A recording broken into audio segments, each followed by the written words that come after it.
एक समय की बात है, एक समृद्ध राजा था जिसका नाम राजा विक्रम सिंह था।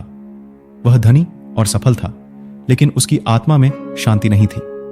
राजा विक्रम सिंह को आत्मसमर्थन की तलाश थी, जिससे उसकी आत्मा को शांति मिल सके। एक दिन राजा ने अपने दरबार में घोषणा की कि वह उस व्यक्ति को ढूंढेंगे जो उसे असली सुख और शांति की ओर ले जाए। वह राजा के दरबार में आने वाले सभी लोगों से सवाल पूछने लगा।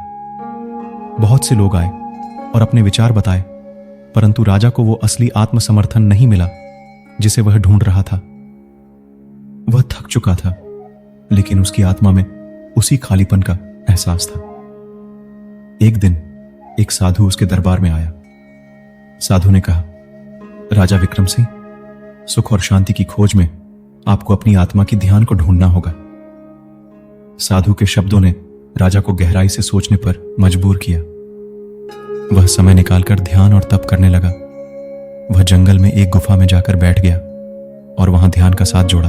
ध्यान करते समय राजा को अपने अंदर का सच देखने की क्षमता प्राप्त हुई।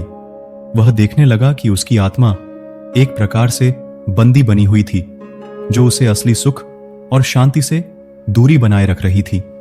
राजा ने समझा कि उसे खुद को और अपनी आत्मा को मुक्त करना होगा। वह ध्यान और साधना में गहराई से लिप्त हो गया। वह समझ गया कि असली सुख और शांति उसके अंदर ही बसा हुआ था। राजा ने समझा कि सच्चा सुख और शांति के लिए उसे बाहरी दुनिया में नहीं, अपने अंदर की खोज में जाना होगा। उसने आत्मा को मुक्त करने के लिए ध्यान, धारणा और सजीव जीवन जीने का संकल्प किया। इस तरह राजा विक्रम सिंह ने अपनी आत्मा की खोज में सफलता प्राप्त की और असली सुख और शांति पाली। उसकी इस यात्रा ने उसे नई दृष्टि और नई जीवन की दिशा दी। हमें हमारी असली शक्ति और सुख हमारे अंदर ही है।